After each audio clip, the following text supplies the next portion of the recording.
En Genèse 37, le verset 3. La Bible déclare « Et Israël aimait Joseph plus que tous ses fils, parce qu'il était pour lui le fils de sa vieillesse, et il lui fit une tunique bugarrée, et ses frères virent que leur père l'aimait plus que tous ses frères. » Alléluia.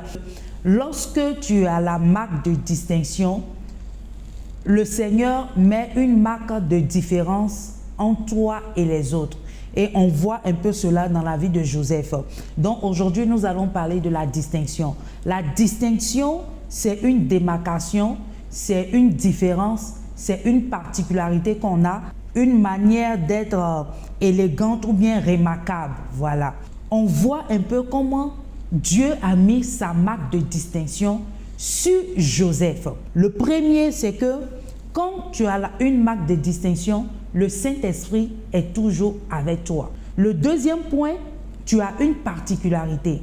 On voit dans ce passage que malgré tout ce qui se passait autour de Joseph, Joseph avait toujours ce don-là d'interpréter les songes, les rêves.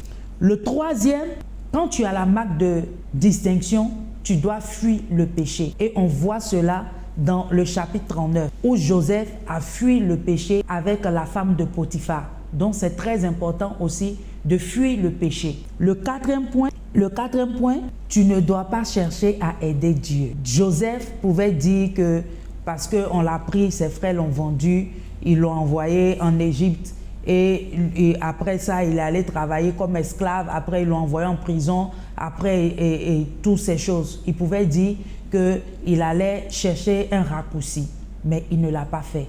Donc, quand tu as la marque de distinction sur ta vie, tu ne dois pas chercher à aider Dieu. Et le dernier point, Dieu va toujours t'emmener au sommet. Quel que soit ce qui va arriver, Dieu va t'amener là où il faut. Le lieu qu'il a prédestiné pour toi, c'est là que tu vas y arriver. Et on voit cela dans Genèse 40. Tu vois, après la prison, Joseph a été le premier ministre d'Égypte et même l'enfant prodige de sa famille.